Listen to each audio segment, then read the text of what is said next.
So the rap game's been in a pretty bad place over, I would say, the last year. Definitely 2026, it's been a pretty poor year for rap. And I saw a really interesting Reddit thread that I wanted to go into in this video because they're basically saying that we're actually in a great depression of trap and hip-hop music. And I do agree with this, and I do think this is really interesting. Now, I think before Drake kind of breathed life back into the rap game, it was super dead. And the only person that was really having motion at the start of this year was Pooh Shiesty, okay? He was at like number 12 on the Billboard charts, I believe, with FDO. And he was basically the only gangster rapper, or the only rapper really, that was in like the top 50 at the time. Now, the Billboard chart hasn't really recovered. Yes, Drake did breathe some life back into the game, but still at this stage, there's not many rappers that are charting in the mainstream music industry, okay? So Janice STFU is still number 6 in the charts right now. That was a number 1 hit, but before that, it was pretty quiet for the rap game, okay? And there's you notice it used to be absolutely dominated by rappers, and now it really ain't the case. So Drake's at number 20 with Shebang, okay? We ain't seen another rapper yet. Now we're seeing Mac Miller. Now, rest in peace to Mac Miller. Big fan of his music, but, you know, he no longer with us, right? So that's like, okay, that's fine, but it's like, you can't really say that, you know, that's like a current contemporary artist that's making moves over here, okay?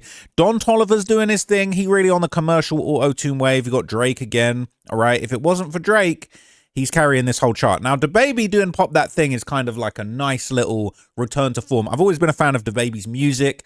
You know, as a person, he's not necessarily the nicest guy, allegedly, all right? He definitely puts the beats on a few people, allegedly, you know what I'm saying? You don't want to play with DaBaby, but he's doing his thing musically. Now he's kind of had a nice comeback after, you know, quite a long fall off. And it's not really a name that you were expecting to see there. All right. Michael Jackson all over the charts. We got Drake again with Whisper My Name. Too Hard for the Radio. Bossman D-Lo with Motion Party, okay? Bossman D-Lo was one of the very few people that was, you know, creeping up the bottom end of the chart pause when Pooh Shiesty was kind of having his moment. You got Drake, National Treasures here, you know what I'm saying? Should have been Presser on there, unfortunately, but he didn't make it to that one, sadly.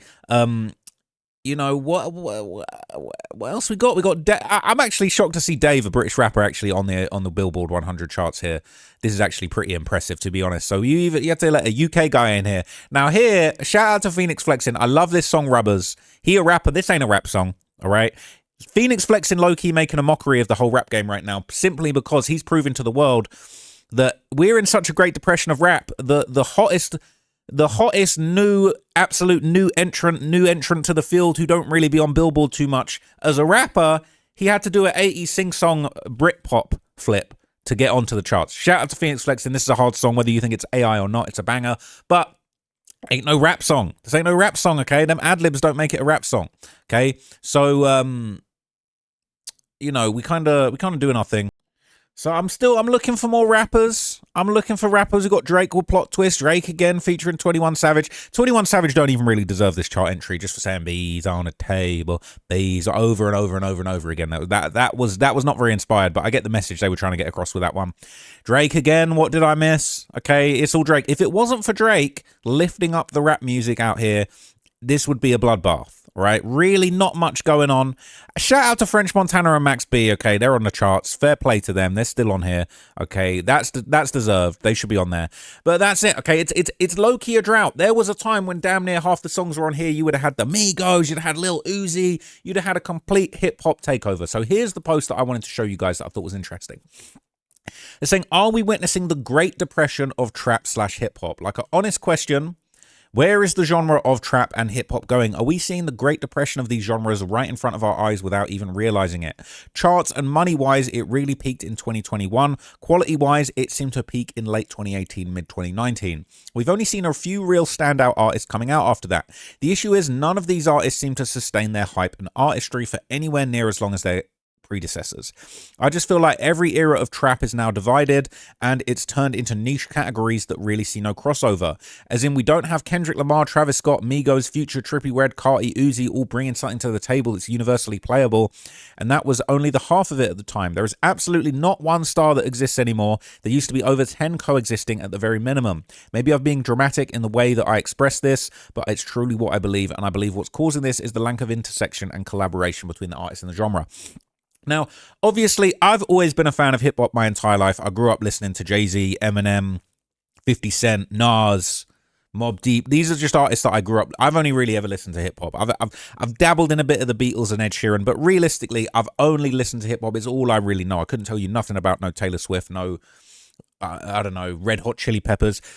People comment on my videos, you're white. You know, they hit me with these racist comments. You're white. Why don't you go make a video about Red Hot Chili Peppers? I don't know shit about Red Hot Chili Peppers. I'm a hip hop head my entire life, just like the subreddit says. But I'm also a specialist when it comes to gangster rap. I was always into the gangster rap and the street side of rap. 50 Cent getting shot 9 times damn near made him a superhero in my eyes, okay? I just honestly thought that was just the craziest story I'd ever heard in my life. You shot this guy 9 times and he came back and became a star and went diamond. This guy's damn near the real life Terminator. So I've always been interested in the gritty street stories behind rap. I grew up listening to nothing but rap music and watching gangster films, okay? My family, you know, they weren't in the mob or anything like that, but, you know, I had parents that grew up in, you know, South London in the era when you heard about the Cray Twins and East End gangsters and South London gangsters and all the interesting street stuff that was going on in London. And then I watched movies like The Godfather. I watched shows like The Sopranos, Pulp Fiction, gangster films, epic films. And to me, I was listening to nothing but rap music. That's just me. All right. But I've always been interested in gangster rap, always been interested in the streets. When drill music first started in Chicago, 2012, I was listening to Chief Keef. I don't like driving my first car. I probably like passed my driving test. I can't remember, but like around that time, I just remember having a whip, one of my first cars, bumping Chief Keef, driving around. It was just it was an epic era. And I was so fascinated by drill music, by the stories, by the music videos, by the history. And obviously I became very, very well known for breaking down, you know, street politics, gang history, gangster rap history. And I personally feel like the gangster rap situation is a big reason for why hip hop's gone through such a depression. I think we went through a massive boom of gangster rap when the likes of King Von took over. Not just King Von, but other people, including Pooh Shiesty, including Lil Durk. This whole idea of the killer rapper with bodies. And there'd been rappers with bodies, you know, Boosie. All right, allegedly. All different kind of rappers that, you know, allegedly kill people got away with it. Even DaBaby, he had a case where he took a life and beat it on self-defense in Walmart. But the thing is, I feel like what happened is that the gangster rappers, the killers, the demons, the Lil Durks, the King Vons, you know, everybody that was doing that kind of stuff, the D-Thangs, all over the country, the Jacksonville, Foolio, Young and Aces. I think these guys took over because their stories were so gritty and raw, and it just felt like we never heard of a rapper that's killed 7 people. This is the craziest shit ever. This is like a Scorsese Tarantino film in real life, and it's a documentary, and they rapping, and the music's good. Crazy story by King Von. Took her to the... Oh, this shit is fire. It was incredible. But unfortunately, as we saw unfold over the years that followed with Lil Durk, now Pooh Shiesty, obviously King Von went out the way that he did, Youngboy being another great example, is that we ended up seeing that these superheroes, and I'm not... That's just how people were looking up to them. King Von was like unkillable superhero. He just kills people, gets away with it. He's untouchable, Teflon Dom. But I feel like what happened is these guys kind of, they ended up stealing the limelight from your Trippie Reds, your Playboy Cartis, your Uzis, your Futures, your Migos, because they were so much real and more gritty, and they were really living the lifestyle that some of these guys were hinting at with their music. I'm not saying Playboy Carti or Future were the biggest gangsters, but it was kind of like smooth street music that kind of had this undertone of, you know, we got the stick. You remember seeing the Migos in that noisy Atlanta documentary, you know, they in the trap house in the bando, trapping out the bando, trap music, and, you know, Gucci Mane and all this Atlanta trap music. That's what inspired Chicago drill, but they took the violence to a whole nother level. Then you had places like Jacksonville picking up on it, and it was just all about the violence. But unfortunately, we saw a lot of those stories end badly. We saw King Von go out, getting shot on camera, starting a fight. We saw Lil Durk doing a murder for hire, allegedly. Now he's looking at, you know, life in prison. We saw Foolio get killed. The consequences of all of them diss songs, mocking your enemies, making videos at the grave sites. You guys, we thought you were superheroes, but now it turned out you were just mere mortals. And unfortunately, it stopped being cool. Pooh Shiesty, his music's great, but now people just think he's a dummy, he's a crash out, he's an idiot, and nobody's scared to say that. I'm not scared of Pooh Shiesty coming and doing nothing to me. It just is what it is, okay? But here is the thing. I think that this has played a significant role in the kind of decline of rap music as a popular genre, because I think that was kind of breathing some life into it after the more melodic auto-tune creative, you know, your Cartis and Uzis were doing their thing. Now, Carti came back and he brought the rap game back. He breathed a lot of life into it when it was quiet. But that's just my opinion. I feel like we ended up seeing the gangster rap genre take up so much oxygen out of the space, and then basically, because those stories ended so badly, this is just my opinion, I feel like it killed a lot of the mystique and the shine around rappers. Now you see rappers, they're trying to become streamers. Rappers were the coolest people in the world like 5-6 years ago. Now it's the streamers, the content creators. People think they're the coolest people in the world. So that's just my thoughts, my opinion reading that. But I'm going to read you some of the comment. This isn't hip hop heads. This isn't a gangster rap drill. That's just my area of expertise and the type of music that I've been interested in as far as the subgenre of rap. But let's hear what people are saying in the comments, because I just found this really, really interesting. Someone said, I would say the version of hip hop we're now in peaked from 2015 to 2020. Now we've just been dragging it out and it's gone pretty stale.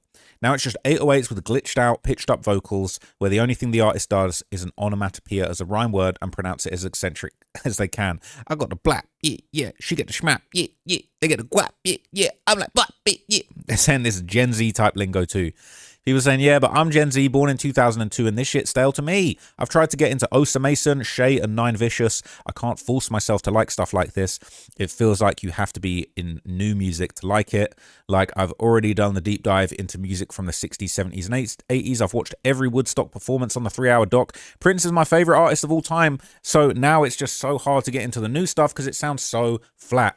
Everybody taking shots at me for sharing my own experiences. I'll take the criticism, but at least share new rap music from the 2020s you F with. Put me on, post a playlist, anything. They're saying, what the fuck? We got old heads born in 2002 now. It's crazy, bro. So I'm crying, bro. I had to take a double take. How have we got 2002 old heads? That is actually, they got the Gen Z old heads. They're saying you're just getting old. What you're describing is what people born in the late 80s felt about trap hip hop. Out OD artists mentioned by OP only really hold Kendrick in high regard. So let's get to some more broadly comments rather than going in one thread. Seems like a lot of people have trouble accepting the truth. Rap is falling out of the pop category. I think that's interesting. I think that's a really interesting point. They're saying everything goes in cycles. Do you want to hear another theory? I'll give you another theory on why I think hip hop has fallen off. Kendrick Lamar. Not Like Us was the banger. It was such a banger. It was the natural season finale for hip hop. It was the greatest, most devastating diss song ever released in a rap diss. It was the most successful rap diss song ever released. And unfortunately, it wasn't true. Drake isn't actually a PDF file. He's got a few weird little, he's linked up with younger girls. As far as I'm aware, I've looked very hard. I couldn't find any actual concrete proof that Drake is a PDF file, as he is claimed in that song. Certified lover boy, certified PDF file. Couldn't find the file. Couldn't download the file. The file was not available, all right? 404 file not found. So it was cap, all right? But it didn't matter. The song was so good. And look, I'm a Drake fan. Love the new album. Loved Iceman. But Not Like Us was devastating. It was a knockout blow. It was a knockout punch. It KO'd. Count to 10, you're over with. Jaw broken like Jake Paul fighting Anthony Joshua, okay? Can't go back and forth with the corpse. It's a fact, all right? But the thing is, it's like Kendrick sucked all of the life out of the rap game and took his ball and went home. It was really a moment for the rap game to kind of hit its pinnacle, I feel, for rap, diss songs, the competitive nature of rap music, kind of jumping the shark a little bit, going a little bit too far and getting to a point that was quite hard to come back from. That's just my opinion. But I feel like really the big noticeable decline started to happen after Not Like Us. We already had the kind of gangster rap thing was kind of making the music a little bit stale. Then the Drake and Kendrick beef breathed life into it. But it's like, it pumped it up to a level that it really wasn't used to. And then, say what you want about the allegations, but the bots, all right, you can argue that they botted Not Like Us to a level where it was already a hit. It was already a hit song. I'm not going to say the song was completely artificial, but the label probably did inflate it a little bit to the point where it became corny. It became kind of cringe. Not Like Us, everyone was doing it. So many people were doing it, and it was at the Super Bowl, that it became mainstream. When shit gets that mainstream, it starts being corny. That becomes the establishment. Not Like Us was meant to be like a David and Goliath moment where Kendrick was taking on the biggest guy in the game and beating him. And then come to find out, now you, the establishment, you doing the Super Bowl, you the biggest artist of the year, your numbers are bigger than Drake's. I think at that point, it's kind of like it became fake. It became artificial. It became a product. They McDonald'sified Not Like Us. They McDonald'sified a rap beef, what was supposed to be rap battles, battling on the corner, battling, going back and forth, going bar for bar. It became a goddamn Happy Meal. that they just shoved down everybody's throats. And don't get me wrong, it was a banger song, but this is just my opinion, okay? Drake got his lick back with Iceman, but let's be real, I feel like he took too long, right? He took too long for it to really be part of the battle. That was over. Kendrick Lamar put him to bed with Not Like Us. It was a KO, okay? Drake trying to spark off the rematch, but Kendrick Lamar ain't taking the bait now. And I loved Iceman, but I feel like Not Like Us really was the moment where it's like hip-hop almost went too high, and then it's kind of like people was like, we done had this shit crammed down our throats, we good, we over it, we bored of this now. So people saying everything goes in cycles. This is it, especially now the same people who propped hip-hop up as a popular genre are now snobs about what should classify as real hip-hop, even though they don't listen to that. They're saying the best hip-hop take the underground anyway, came from the underground, saying, what do you think is taking its spot? TikTok songs. Country and bluegrass is making a resurgence. I would say country is number one right now, okay? It says, welcome to the hell that rock and metal were in. Now we got BMTH and Bad Omens playing pop and deathcore songs in stadiums. Hip-hop is about the same age as rock was when they started declaring it was dead in the 90s. The original artists have aged out or died. That kind of goes back to the gangster rap part that I was saying. A lot of the really hottest artists with all the motion ended up getting killed or put in jail forever. As the genre became stale and less new innovations to the sound occur. This post is about trap specifically, but trap and crunk evolved from DJ Paul's innovations and drill kind of evolved from trap. That's facts. I don't know what the new iteration or iterations will be. Is there a dominant subgenre at the moment or a dominant artist? Kendrick won BET Hip Hop Artist of the Year without a major project. This is what I'm saying is it's like, I understand. I saw Flacco did a video breaking down that the window of time for the BET award was retrospective. So Drake's Iceman had dropped too recently to win the award. And even though Kendrick hadn't dropped a project, I believe Luther was such a number one hit during the period they're talking about that it did make sense that Kendrick won, even though it's like Kendrick just breathes. I see they just handed, what was it? Drake said, Kendrick just opened his mouth. Someone go hand him a Grammy right now. I see like a troll post going around that was like, the Grammys have officially announced that the award show next year is cancelled. Kendrick Lamar will be winning all categories and we don't need to have the award shows. But this is what I'm saying is it's like, it's corny, it's lame, like, oh, Kendrick's winning again. It's boring, bro. I ain't trying to watch that. Like, on BET Awards. Drewski hosting it was the best thing going on. No one trying to hear Kendrick and, you know what I'm saying, Doechii talking, doing a whole podcast up on the stage with SZA. It's just, we're just bored of it. So no one else has stepped up since all eyes were on him January 2025 at the Super Bowl. That's facts. Has the hip-hop gone back to a more underground or grassroots point? Might not be a terrible thing if true. I think people like SD Kid, obviously Playboy Carti, really the leader of this. You got people like Too Slimy trying to bring this more punk rock, you know, crazy, disjointed, different sounds and aesthetic back to the game with fashion being a big part of it. I think that's really interesting. People saying it needs another Southern style revolution. No one new really sounds as interesting to listen to as T.I., Andre, Big Boy, Luda. I think a lot of flows are kind of stale. I would say what's really interesting, another aspect of this that I want to bring up as well, which we're going to get into in the next comment, is like, I feel like Youngboy and the Southern kind of Baton Rouge flow, it was like the second coming of Lil Wayne, and I think that was great, and Youngboy getting out of jail kind of gave rap game a little bit of life. But again, commercially, like, Youngboy don't really go crazy on the Billboard charts like Drake does. You know, Youngboy just dropped an album the other day and no one even noticed it dropped. Still good, but no one noticed it drop. Now, listen to this comment. He says, while I get what you're saying, Atlanta has been the rap mecca for the past decade. Now, Atlanta stopped being the rap mecca when Young Thug came home and started dissing on Gunna for snitching, even though he took a plea deal that was damn near identical. 21 Savage, Young Thug, Lil Baby, they completely destroyed all of their aura. Young Thug really put the nail in the coffin when his 2-hour interrogation tape came out after he had spent years pointing the finger at other people for being snitches. It destroyed Atlanta. Gunna has transcended Atlanta. Gunna has really transcended hip-hop in many ways. You know, he's much more of a pop artist. And he makes more jiggy, wavy, soulful, melodic rap that really transcends what anything that Young Thug was really doing recently. And especially 21 Savage, who just repeats the same thing. How about with your bitch? How about with your bitch? Bees on the table, bees on it. Zero inspiration. And he wants to talk about what happened to the streets. Like him and his little friends cleaning things up and being hypocrites. That's exactly what happened to the streets. So Atlanta being the mecca for rap is completely destroyed by all of the clownery and tomfoolery that went on in Atlanta with all of the street figures. And again, it also contributes to what I was saying as far as Young Thug, King Slime. He was a big gangster. Oh my God, he caught this case. That was the craziest news ever for a bit. And then come to find out that, like, you know, he on the phone gossiping. He just killed all of his aura. He on the phone gossiping about girls. He calling people out for being snitches and taking pleas. And then when he had his opportunity to take a plea, he grabbed it. And he basically got saved by YSL Woody, who was an unreliable witness for the prosecution and trashed their case. And he took advantage of it. He got saved by a snitch. So Atlanta is down 1 million points right now. It says people started declaring rock was dead in the 90s. That seems wild to me given the decade was largely defined by grunge rock music. Metal was going quite strong as well, and nu metal emerged near the end of it in the 2000s. I always thought it was hair metal specifically that died in the 90s after dominating in the 80s. The 2000s featured nu metal, emo, pop punk, and of course Nickelback and its ilk. I don't think rock actually died until the 2010s. Rap music definitely took over. I would say that really, obviously, you had people like Jay-Z and Nas, and rap was doing its thing, but you might not like me saying this.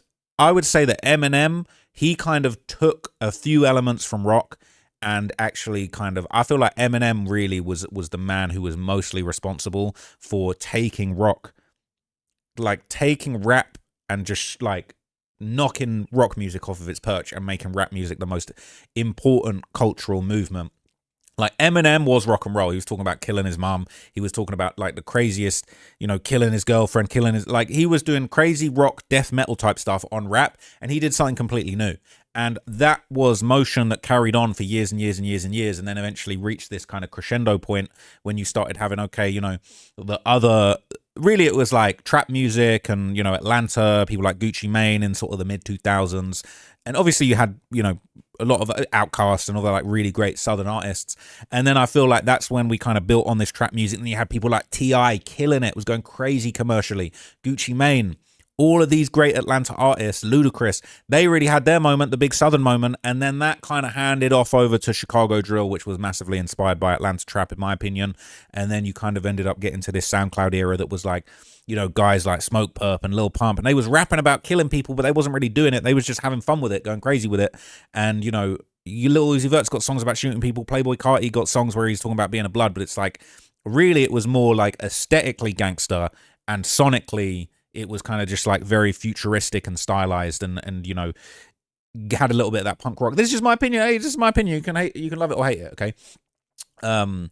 There isn't a dominant anything because rap has fallen off a cliff. We used to have new stars becoming household names all the time. Now I can't name a new rapper. Before this, the underground scene would pick up the slack when sounds became stale and people were looking for something new. But now the genre has been taken over by shitty bedroom producers and rappers constantly copying each other. There's no innovation anymore.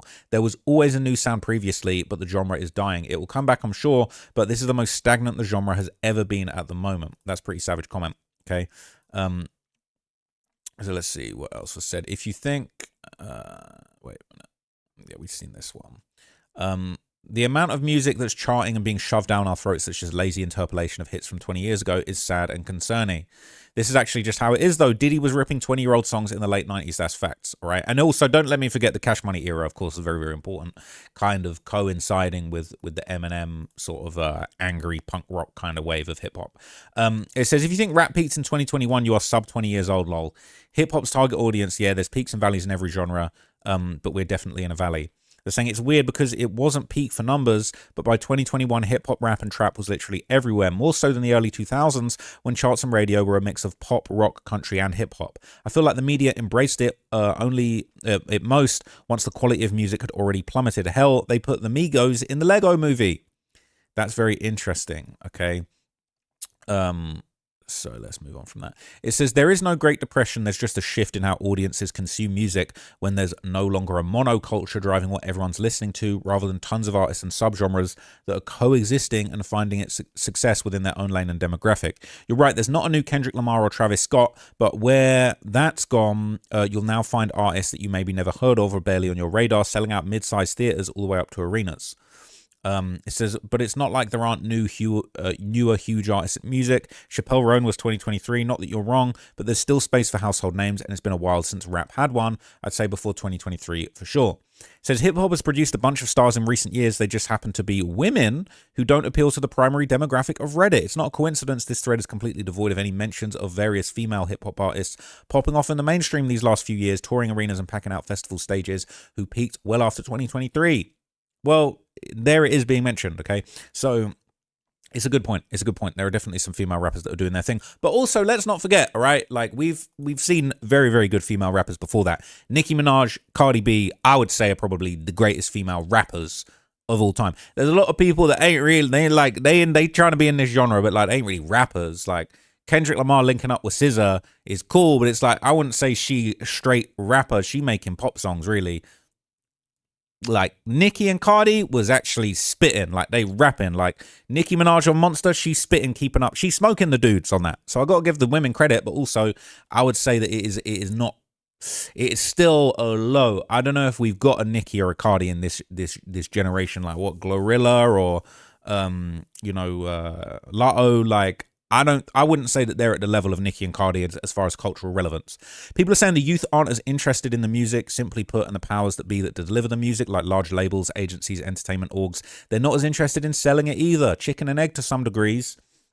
Pop country and EDM are getting more engagement. Also, modern hip hop and rap genuinely sucks live, and the artists aren't as professional, so the live music scene is not comparable to any other genre-oriented festival circuits. That's actually a very good point. A lot of these guys in the new generation, especially the gangster rappers, they think they too cool to hop on stage. They think they too cool to rock out and make effort. All right. So I've said it for a while now, but the kids don't realize they've grown up on a watered down version of the genre. Simply look at 2010 to 2015, which was the second golden age of hip hop. So many artists that are at the top today made their best works in that era. You got, oh my God, I got to try to remember all of these. Good Kid, Mad City, TPAB, man, Nothing Was the Same. If you're reading this, it's too late. Off the top of my head, I can't remember. Yeezus, all these ones. To Pimp a Butterfly, TC. Which one was TC? Nothing Was the Same. If you're reading this, it's too late. MBDTF. I can't remember that one. Anyway, Future made his name in that era, dropping two of the most important projects of his career, Monster and DS2. That era paved the way for Atlanta's peak in the second half of 2010s. Rap essentially died with COVID. A lot of the most important young names in the genre passed away young in a short period of time, and none of them were able to hit an artistic peak. I would say gangster rap really took it for a couple of years after that. Although really, I mean, King Von didn't make it too far after COVID. I think Von's really important culturally. Then the genre diluted massively. Kids today are really calling the music they grew up on classic, but everyone knows it isn't the same tier. Today's artists never peaked as high as Kendrick or Drake. I mean, Kendrick's the biggest. Drake's the biggest to ever do it, and Kendrick ain't too far behind him.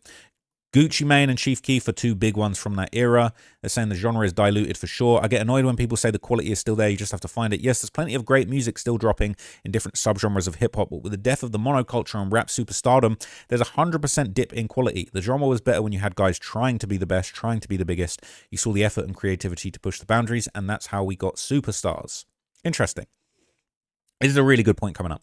It says, where are all the young storytellers? I feel like rappers hardly rap about real life in their communities anymore. The 90s had Nas, Biggie, and Jay talking about what life on the streets was like. 2000s had Kanye and Outkast telling stories about real life issues that everyone can relate to. We Don't Care, Miss Jackson, Spotty Oty.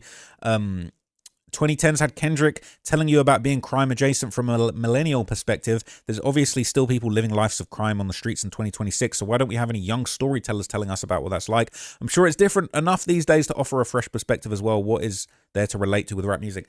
King Von, crazy story, man. He was actually one of the best storytellers, and he was really killing people. That's why he was so important. He, ironically, accidentally was one of the most important and promising rappers as far as storytelling, and then he ended up going out that way. I said they're still out there, a lot of young talented rappers making music, they're just not mainstream. I want to know where the storytellers are. There ain't too many storytellers. What we got?